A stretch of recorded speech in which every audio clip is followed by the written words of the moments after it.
Hello viewers. मैं हूं आपका होस्ट सैफुर रहमान और आज की हम जो सीरीज स्टार्ट करने जा रहे हैं वो है सी लैंग्वेज के हवाले से। इस सी लैंग्वेज का मुकम्मल कोर्स होगा बिल्कुल बेसिक से लेके एडवांस तक। जिसको सी लैंग्वेज के बारे में कुछ भी नहीं पता वो ये कोर्स ज्वाइन करे। इंशाल्लाह आपको बहुत ही ज़्यादा इसमें इजी वे में आपको एक चीज़ सिखाई जाएगी, आपका कॉन्सेप्ट बिल्कुल क्लियर किया जाएगा। What is programming? Computer programming is the medium for us to communicate with computer. Just like we use Urdu or English to communication with each other, programming is a way for us to deliver a instruction to the computer. बहुत ही easy way में जिस तरह हम communicate करते हैं उर्दू से English वाले person के साथ, तो हमें कुछ ना कोई मीडियम या कोई ना कोई चीज़ ज़रूरत पड़ती है जिसकी वजह से हम कम्युनिकेशन कर सकते हैं। तो उसी तरह जो है हम कंप्यूटर्स के साथ कम्युनिकेशन करने के लिए जिस चीज़ की हमें ज़रूरत पड़ती है वो है programming. What is C? C is a programming language. C is one of the oldest and finest programming language. What is C? C क्या है भाई? C is programming language. Programming language हम पहले पढ़ चुके हैं कि जिसकी वजह से हम कंप्यूटर को इंस्ट्रक्शन दे सकें। C is one of the oldest and funniest programming language. तो प्रोग्रामिंग लैंग्वेज जो है ये बहुत ही पुरानी है, जो कि डेवलप की गई थी डेनिस रिची ने। बेल लेबोरेटरी में इसको जो है डेवलप किया गया था 1970s के शुरू में। यानी कि अब 1972, कुछ बुक्स में 1917 लिखा हुआ है, कुछ बुक्स में 1972 लिखा हुआ है। तो उस वक़्त ये डेवलप हुई थी, जिसका मेन पर्पस था कि प्रोग्रामिंग कंप्यूटर के साथ किस तरह से हम जो है ना कम्युनिकेट कर सकते थे। यूजेस ऑफ सी, कि हम सी को कहाँ-कहाँ पे यूज़ करते हैं। C is a language that is used to program wide variety of system. हम बहुत ही आसान अल्फाज में इसको लेके जाएंगे। यूजेस ऑफ सी, कि सी को हम कहाँ-कहाँ यूज़ कर सकते हैं। सी हमारे पास जो है सबसे ज़्यादा ये यूज़ होने वाली लैंग्वेज है, जो कि ज़्यादातर विंडोज़ में, लिनक्स में और बहुत से जो है ऑपरेटिंग सिस्टम है जहाँ पे ये यूज़ होती है। सी को हम यूज़ करते हैं कोई भी प्रोग्राम लिखने के लिए, जिस तरह के हम टैबलेट्स के लिए लिख रहे हैं, प्रिंटर्स के लिए लिख रहे हैं, या हम कोई भी जो है कार्ड्स वगैरह इसके साथ अटैच करते हैं उसके लिए लिखते हैं। तो सी लैंग्वेज जो है वो ज़्यादा फास्ट जो है वो काम करती है और मेमोरी भी बहुत कम लेती है।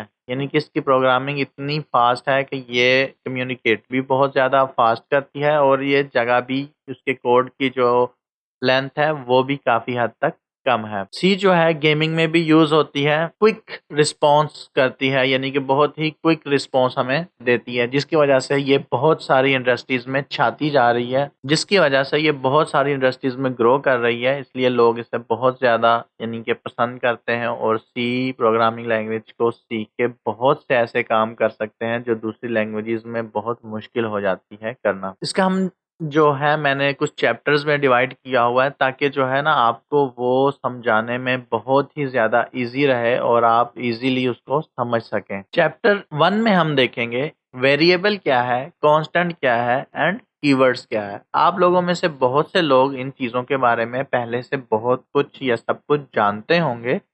जो नए आने वाले हैं मैं सिर्फ उनके लिए ये थोड़ा-सा रिपीट करूँगा, फिर हम जो है प्रोग्रामिंग की तरफ कंटिन्यू हो जाएँगे। जब तक आपको इन बेसिक चीज़ों का पता नहीं चलता, आप प्रोग्रामिंग नहीं कर सकते। प्रोग्रामिंग स्टार्ट करने से पहले आप सबको ये इस बेसिक के ऊपर अच्छी अबूर हासिल होना ज़रूरी है। वेरिएबल क्या है?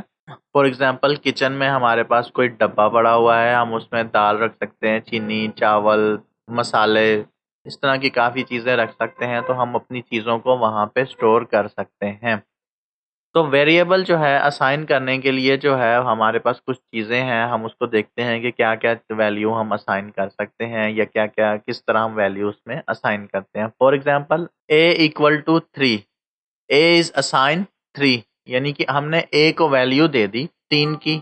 ये एक मेथड ये हो गया कि हम कोई भी उसको कांस्टेंट या कोई भी वेरिएबल जो वैल्यू उसको हम असाइन कर सकते हैं। अब बी में देखें, बी इज असाइन 4.7, ठीक है। जो बी को हमने इक्वल कर दिया वो है 4.7, क्योंकि बी की वैल्यू 4.7 हो गई।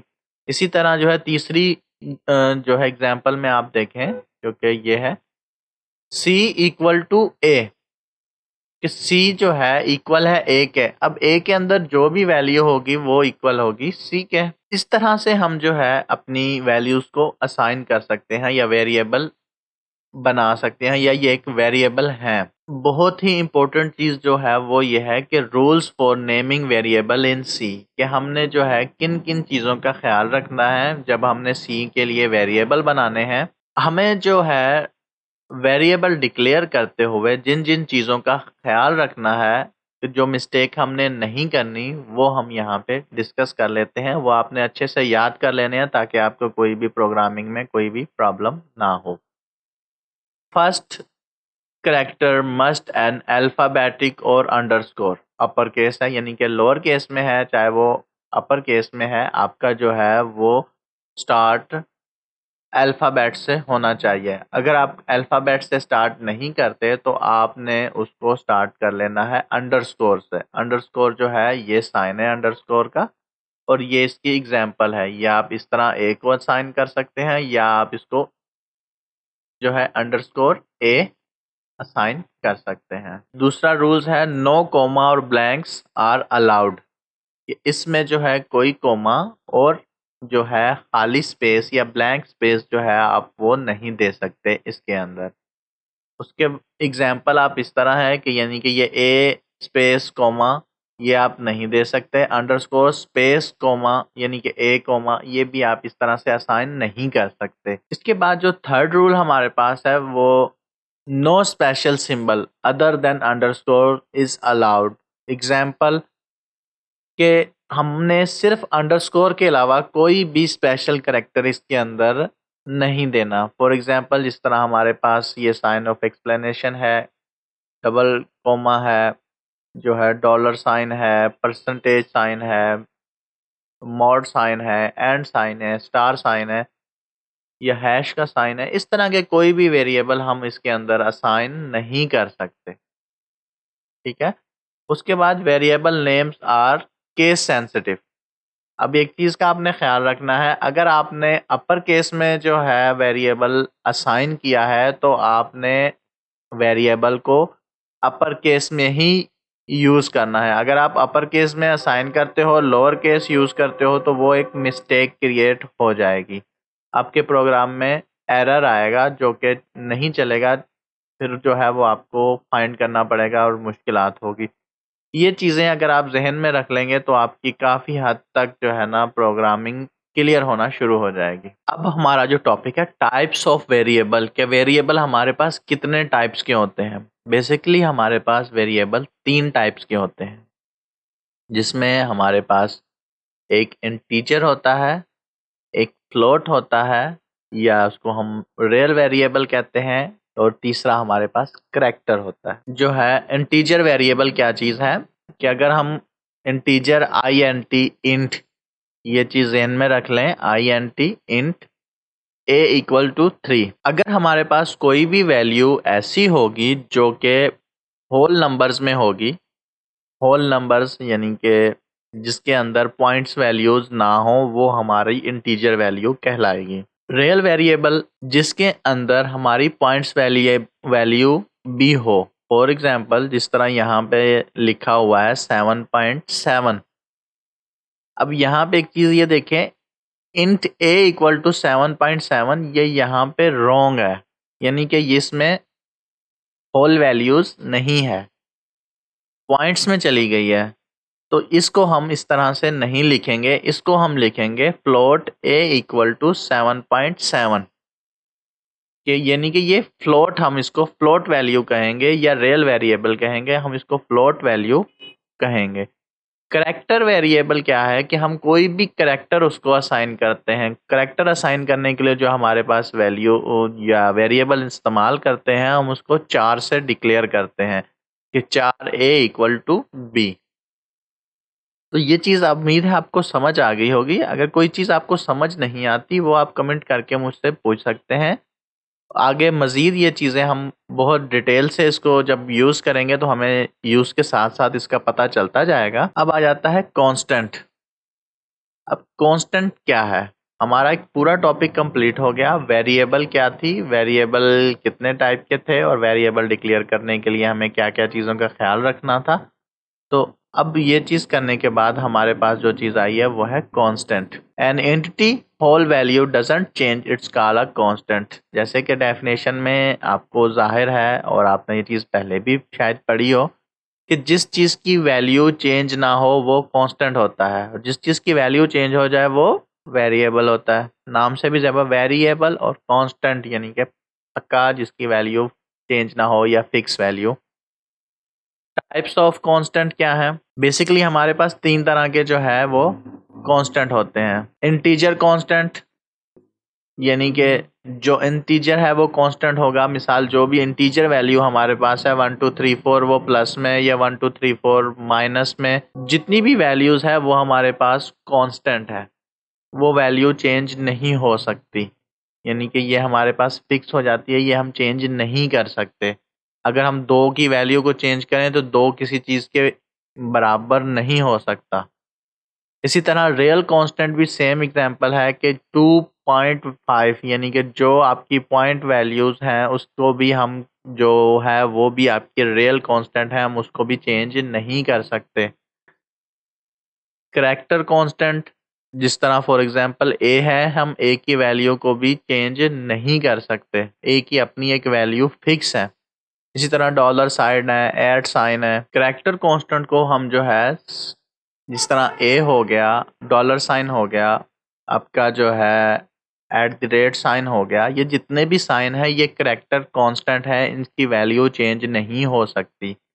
तो इस तरह की जो भी वैल्यूज़ हमारे पास करैक्टर कांस्टेंट में आएगी हम उसको सिंगल इन्वर्टेड कॉमा में लिखेंगे। कि ऐसे वर्ड्स जो कि हमने पहले से कंपाइलर को बताए हुए हैं, ऑलरेडी रिजर्व किए हुए हैं, वो हमारे कीवर्ड्स हैं। हम उनको यूज़ नहीं कर सकते एज अ करैक्टर या एज अ कांस्टेंट। जो डिटेल है वो आप ये देख सकते हैं कि ये कीवर्ड्स है। यहाँ पे ये देखो, ये ऑटो, डबल, इंट, स्ट्रक्चर यानी कि ये स्टक है, ब्रेक है, लॉन्ग है, एल्स है, स्विच है, केस, रिटर्न, ये सारे यहाँ पे लिखे हुए हैं जो कि कीवर्ड्स हैं। हम इन कीवर्ड्स को वक़्त के साथ-साथ यूज़ करते रहेंगे। सिर्फ़ आप ये चीज़ समझ लें कि आप जो है इन चीज़ों को थोड़ा-सा अपने ज़हन में बिठा लें, ताकि हम अपने प्रोग्रामिंग की तरफ जाएँ। ये बेसिक चीज़ें आपकी क्लियर हो जाएँगी तो आपको इंशाल्लाह किसी किस्म का प्रॉब्लम नहीं होगा। कमेंट्स क्या है? देखें, आपको ईज़ी वे में समझाता हूँ। अगर हमने 100 लाइनों का कोड लिखा, हमने उसमें लूप्स भी लगाए, हमने उसमें कंडीशंस भी लगाए, हमने उसमें वैल्यूज़ भी ली, हमने उसमें आउटपुट्स भी दी। हमें नहीं पता कि हमने कौन-सी लाइन पे किस चीज़ के लिए कोड लिखा। तो हम अपने प्रोग्रामिंग को एक प्रोफ़ेशनल बनाने के लिए, या आप ऐसे कह लें कि अगर आप 2 बंदे मिलके एक प्रोग्राम पे काम करते हैं, दूसरे बंदे को समझाने के लिए या दूसरे प्रोग्रामर को समझाने के लिए हम जो चीज़ यूज़ करते हैं, सिंगल लाइन कमेंट में जो है हम डबल स्लैश यूज़ करेंगे और मल्टी लाइन्स पे हम जो है ना स्लैश स्टार यूज़ करेंगे स्टार्टिंग के लिए और स्टार स्लैश एंड करने के लिए। ये चीज़ जो है आप आगे भी देख सकते हैं और ये चीज़ जो भी चीज़ आप इस लाइन में लिखेंगे वो प्रोग्रामिंग में एग्जीक्यूट नहीं होगी, वो सिर्फ़ आपको अपने इन्फॉर्मेशन के लिए वो चीज़ होगी। Compiler and execution. कंपाइलर क्या है? कंपाइलर एक कंप्यूटर का प्रोग्राम है जो कन्वर्ट करता है प्रोग्राम को मशीन लैंग्वेज में, ताकि कंप्यूटर हमारी दी गई हदायत को अच्छे से समझ सके और उसका रिजल्ट दे सके। अब प्रोग्रामिंग, जो प्रोग्राम हम लिखते हैं वो एक बिल्कुल सिंपल टेक्स्ट में लिखा होता है। कंपाइलर क्या करता है, उस प्रोग्राम को उठाता है, उसके ऊपर बेसिक्स चेक्स करता है कि क्या-क्या चीज़ें उसमें हमने लगानी है या क्या-क्या चीज़ उसमें एग्जीक्यूट करनी है। वो टोटल कंप्यूटर के प्रोग्राम को कंपाइल करके उस प्रोग्राम को एग्जीक्यूट करके हमें दे देता है। टाइप्स ऑफ लैंग्वेजेस, कितनी किस्म की लैंग्वेजेस होती हैं? सबसे पहले जो है कंप्यूटर कंप्यूटर लैंग्वेज, हम जो बात कर रहे हैं वो कंप्यूटर लैंग्वेजेस के ऊपर बात कर रहे हैं। सबसे पहले जो फर्स्ट चीज़ है वो होती है low level language, middle level language और हाई लेवल लैंग्वेज। अब हम यहाँ पे आ जाते हैं लो लेवल लैंग्वेज में। लो लेवल लैंग्वेज को हम मशीन लैंग्वेज भी कहते हैं। मशीन लैंग्वेज क्या होती है? जो कि बाइनरी लैंग्वेज होती है या 0-1 पे वो चलती है, वो 0 और 1 की इंस्ट्रक्शन को लेती है, जो कि काफ़ी समझने में बहुत मुश्किल है।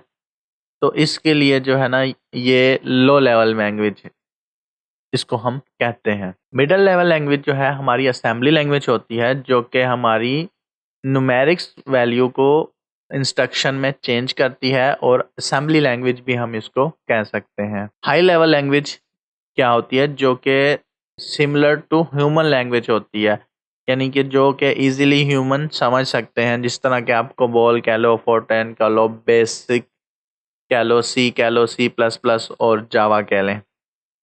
ये सारी लैंग्वेजेस जो हैं इसमें ह्यूमन लैंग्वेज के बहुत ही इजी होती हैं, हमें समझना आसान होता है। हम हाई लेवल लैंग्वेजेस में प्रोग्राम लिख के जो है ना, अपना कोई भी प्रोग्राम लिख के हम उसको लो लेवल में चेंज करना शुरू कर देते हैं। लाइब्रेरी फंक्शन, सी लैंग्वेज के अंदर बहुत सारे लाइब्रेरी फंक्शन हैं जो कि हमारे लिए जो है ना क्रिएट किए गए हुए हैं, यानी कि उसकी लाइब्रेरी हमने बना के रखी हुई है। जैसा कि एक प्रिंट एफ फंक्शन है जो कि यूज होता है वैल्यू को प्रिंट करने के लिए। स्कैन एफ है, वो हम वैल्यू लेने के लिए यूज कर सकते हैं या इनपुट लेने के लिए यूज कर सकते हैं। अच्छा, print f this is a percentage D. Percentage D यानी कि वो वैल्यू को हम रिप्रेजेंट करते हैं। Percentage D for integer, percentage F for real values या फ्लोटिंग वैल्यूज, और percentage C for character values. तो इस तरह से जो परसेंटेज है ये यहाँ पे लाइब्रेरी फंक्शन हमारे यहाँ पे शो कर रहे हैं। आवर फर्स्ट सी प्रोग्राम, तो इसके लिए हमारे पास जो है यहाँ पे ये है नंबर इंक्लूड, हैश साइन है, हैश इंक्लूड यानी कि, और less than greater than sign है। तो इसके अंदर जो stdio.h यानी कि std स्टैंडर्ड इनपुट आउटपुट की हेडर फाइल इसके अंदर इंक्लूड की गई है, यानी कि एक हमारे पास लाइब्रेरी या बिल्टन फंक्शन इसके अंदर हमने इंक्लूड किया गया है। यहाँ पे हमारे पास इंट आ जाता है। इंट का मतलब होता है इंटीजर, int फॉर इंटीजर। यहाँ पे ये मेन लिखा हुआ है, जिसका मतलब है कि हम मेन फंक्शन को कॉल कर रहे हैं, इंटीजर के मेन फंक्शन को कॉल कर रहे हैं। और ये हमारी होती है बॉडी। क्या होती है? बॉडी। इस बॉडी के अंदर हम अपना कोई भी प्रोग्राम जो है, करली ब्रेसेस इसको कहते हैं, यहाँ पे हम इसको बॉडी कहेंगे। इसके अंदर हम जो भी प्रोग्राम लिखेंगे वो यहाँ पे हमारा वो एग्जीक्यूट होगा। जिस तरह यहाँ पे लिखा हुआ है प्रिंट एफ, यानी कि प्रिंट कर दो hello I am learning C with Saif. तो बहुत ही सिंपल से यहाँ पे लिखा हुआ है, यहाँ पे इसको हमने सेमी कॉलम के साथ एंड करना है। ये चीज़ आपने लाजमी ज़हन में रखनी है कि सेमी कॉलम को आपने लाजमी एंड करना है, वरना वो आपका प्रोग्राम एरर देगा। रिटर्न वैल्यू 0, और ये हमारे जो है कर्ली ब्रेसेस यहाँ पे एंड हो गई। तो इसकी आउटपुट कुछ इस तरह से होगी कि hello I am learning C with Saif. ये हम इस प्रोग्राम को रन करेंगे, देखेंगे।